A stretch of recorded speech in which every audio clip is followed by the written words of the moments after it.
ரெண்டு பேரும் எனக்குள்ள போய் 7 லோகம் தெரியுது.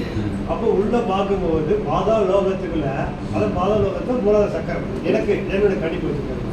அதுக்குள்ள வந்து அந்த பேலை இருக்கு அங்க வடகுண்ட திருச்சியில. அந்த பேலை அவ்வளோ அழகா இருக்கு. இது பவளப்பாறை நூல் பேலை இருக்கு. நான் என்ன பண்றேன், எப்படியாவது திறக்கணும்னு பார்த்தேன், யாருமே தெரியல. அப்பதான் ஒரு யோசனை வந்து ஓ மகதீஷாய நம்ம சொல்லி ஒவ்வொரு முறை சொன்னேன். அது பூட்டு லேசா ஆடுச்சு. அதுக்கு வேற ஆடுது. அப்புறம் வந்து உங்க நேம் சொன்னேன், லேசா ஓப்பன் ஆயிடுச்சு. அதுக்கப்புறம் சபைகள் போட்டுங்கிறது போட்டோ வந்துச்சு. ஒரு பயம் இருந்துச்சு, ஏன்னா ஒரு நாகம் இருக்கு, பெரிய ராஜநாகம் இருக்குது, அது பயமா இருக்கு. ஆனா பூட்டை திறந்தாச்சியா, நாகம் இருக்குது, பயம் இருக்குதுயா. அப்பதான் சொன்னேன், பாம்பாட்டியா நீங்க யாரு தெரிஞ்சு. அப்பதான் ஒரு கேட்கிறையா இந்த தியானத்துல, நீ வந்து உன் ஆசான்கிட்ட அன்போட முறையீடு. பாம்பாட்டி வந்து பேசினாருன்னா அந்த கூட்டு எல்லாருக்குள்ள, எல்லா ஆன்மாக்குள்ளேயுமே மூலாதாரத்துக்குள்ள, அதாவது பாதாள லோகத்துக்குள்ள அந்த சிவசூட்சம் ஆதிசிவசூட்சம் தேடத்துல இருக்குது, எல்லாரும் பார்க்கலாம் அப்படின்னு சொன்னாங்க. அதனால நீங்க மூலமா அதுக்கிடையான உரையை கேட்டுட்டான், கூடவே இவர் உரையை கேட்டாச்சு. பாம்பாட்டி உரையும் கேட்டா நல்லா இருக்கீங்க. பாம்பாட்டி உரை கேட்டுக்கோ.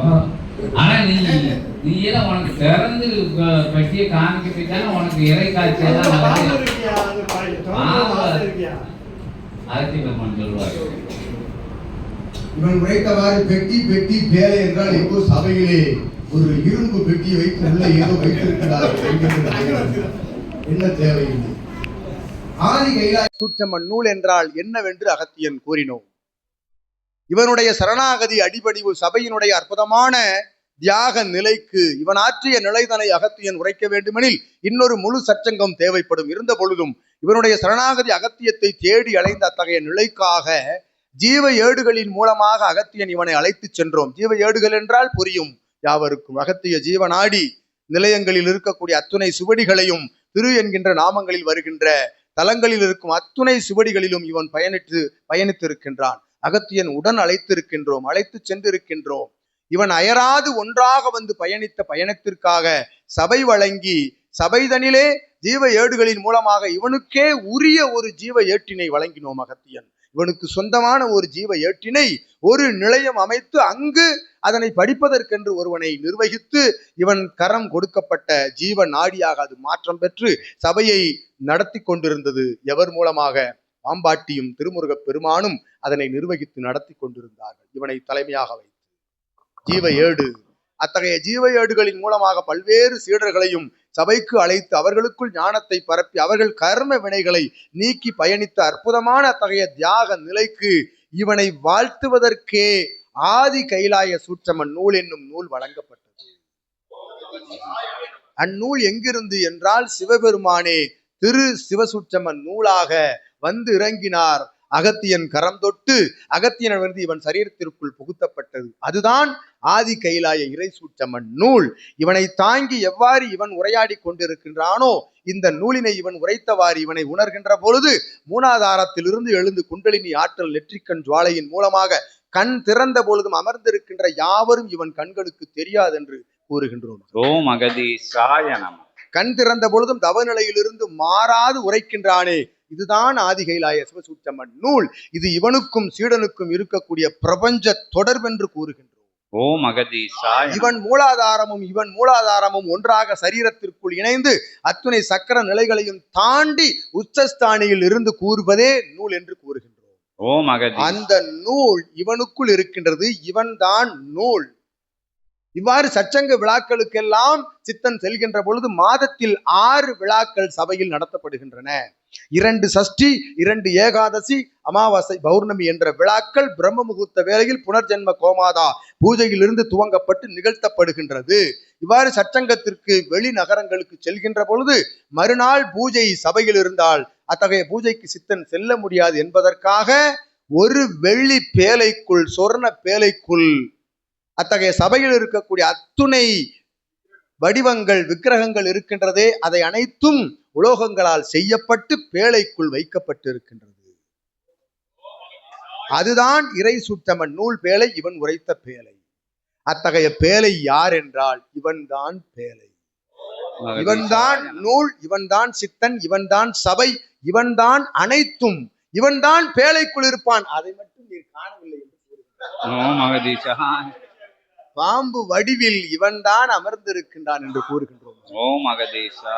அனைத்தும் வாழும் குருவாக நினைந்து வழிபடுகின்ற ஒவ்வொருவரும் அங்க இருக்கின்ற அத்துணை சொரூபங்களும் எதற்காக வழங்கப்பட்டன?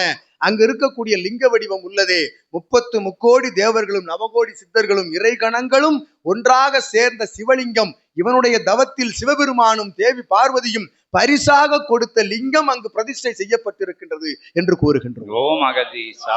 அதுபோல ஒவ்வொரு சொரூபங்களும் ஒவ்வொரு ஆகம நிலைக்காக அங்கு பொருத்தப்பட்டிருக்கின்றன. அது வெறும் கிரிய பக்தி நிலைகளுக்காகத்தான்.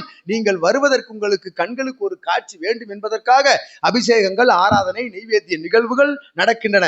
முற்றிலும் முழுவதுமாக சித்தனுக்குத்தான் பூஜை நடைபெறுகின்றது, சித்தனுக்குத்தான் அபிஷேகம் நடைபெறுகின்றது, சித்தனுக்குத்தான் தீப ஆராதனை நடைபெறுகின்றது. இதனை முழுவதுமாக ஏற்றுக்கொள்பவன் தான் இவனுடைய சீடனாக சபையில் வலம் வர முடியும். அத்தகைய சாவி அகத்தியன், உள்ளிருப்பவன் சிவமகா வாழை சித்தன் என்று. சூட்சம பேலையும் இவன்தான், பிரபஞ்சமும் இவன்தான், பஞ்சபூதமும் இவன்தான். உணர வேண்டுமெனில் இவனோடு மெல்ல மெல்ல பயணித்து பாருங்கள், மெல்ல மெல்ல பயணித்து பாருங்கள். நீங்கள் உங்கள் இல்லத்தில் குடிகொண்டு அமரமாட்டீர்கள் ஒரு நாளும் என்று கூறுகின்றோம். வந்து கூறினாலே அன்னை, அமைதியை நிம்மதியை பெற்றோம், அதைத்தான் முதலில் கொடுப்போம். நிம்மதி எங்கிருந்து வரும்? ஞானம் வந்தால் வரும். ஞானம் எப்படி வரும்? உன்னை உணர்ந்தால் வரும். உன்னை உணர தூண்டுபவன் தான் வாழும் குரு என்றார். முதலில் ஞானத்தை கற்றுக் கொடுப்போம். ஞானம் அடைந்து விட்டால் அவனுக்கு இடர் என்ன, இன்பம் என்ன, அனைத்தும் ஒன்றுதான். நீர் உரைத்தவாறு பூஜ்யத்திற்குள் தான் ராஜ்யம் அமைக்க முடியும், வெற்றிடத்தில் தான் கொட்ட முடியும், எனக்கு அனைத்தும் தெரியும் என்று இருமாப்போடு அமர்ந்திருந்தால் அவன் வைத்திருப்பது மட்டும்தான் இருக்கும். என்ன இருக்கும்? ஒன்றும் இருக்காது. அவன் உரைத்தவாறு கூறினானே, அவனுக்குள் என்ன இருக்கும்?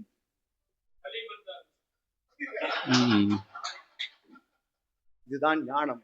உமக்கு விரைவில் சிவமகா வாழை சித்தனை பேழைக்குள் காட்டிவிடுவோம். இவன் சாதாரண சீடன் அல்ல, அகத்தியன் கூறுகின்றோம்.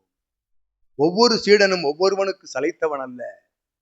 என் சபையில், நம் சபையில், சித்த சபையில் அற்புதமாக எங்கோ பரதேசி போல் திரிந்து, சோறு வாங்கி கொண்டு திரிந்து சிவம் எங்கு இருக்கின்றார் என்று தேடி அலைந்தவன், சிவத்தை சித்தத்தை பார்க்க மாட்டோமா என்று உள்ளுக்குள் இருப்பதை அறியாமல் திருவண்ணாமலையை சேர்ந்த சீடனுடைய சொல் கேட்டு அற்புதமாக யுகமாற்ற நிகழ்வு படைவீரனாக ஒருவன் வலம் வந்தான்.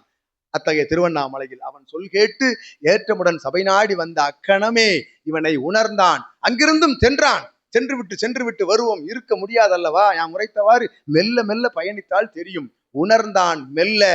சபையே கதி என்று சித்தன் திருவடியில் அமர்ந்து விட்டான் என்று கூறுகின்றான். இவன் போன்று அண்ணாமலையில் சுற்றி வருகின்றார்களே, சுமந்து கொண்டு அணிந்து கொண்டு என்ன இருக்கின்றது வினவி பாருங்கள். நீங்கள் அங்கு இருப்பவர்கள் எதை கண்டார்கள்? ஒன்றும் காணவில்லை. மலையை கண்டிருப்பார்கள், எரியும் ஜோதியை கண்டிருப்பார்கள். உள்ளுக்குள் ஜோதியை கண்டார்களா? காணலாம். அண்ணாமலை ஜோதியை இவன் உரைத்தவாறு சிவமகா வாழை சித்த ஜோதியாக சபையில் காணலாம். சரண் அடைகின்ற பொழுது எங்கும் இல்லை. இவன் ஏற்றி வைப்பான் ஒரு ஜோதி உள்ளுக்குள் எரியும். பிரம்ம முகூர்த்த வேளையில் அமர்ந்து அகத்திய நாமத்தை, வாழை சித்த நாமத்தை, சபை நாமத்தை, உன் குலதெய்வ நாமத்தை உரைத்து பாருங்கள். உள்ளுக்குள் ஜோதி எழும். அவன் கூறிய ஜோதி என்று அகத்தியன். இதுதான் ஞானம், இதுதான் பக்தி, இதுதான் இறைநிலை என்று அகத்தியன் ஆசி வழங்க. உணர்வுக்குள் தான் இறையை காண முடியும். தன்னை உணர்ந்தால் இவன் உரைத்தவாறு தனக்கு ஒரு பாதிப்பில்லை. தன்னை உணர்கின்ற பொழுது, உயர் சிந்தனையோடு மனிதனாக வலம் வருகின்ற பொழுது மனிதனும் தெய்வமாக உனக்குள் தானடா அனைத்தும் இருக்கின்றது என்பதை சுட்டி காட்டுகின்ற சபைதான் பிரபஞ்ச மகா அகத்திய வாழை சித்த சபை என்று. உனக்குள் தான் இருக்கின்றது என்று அகத்தியன் சுட்டி காட்டிய பொழுது விடாது எம்மை பின்தொடர்ந்தவனை நான் பின்தொடர்ந்து கொண்டிருக்கின்றேன். ஓம் அகதீசாய நமக. வாழ்த்துக்களோடு அமர்கின்றோம். ஓம் அகதீசாய.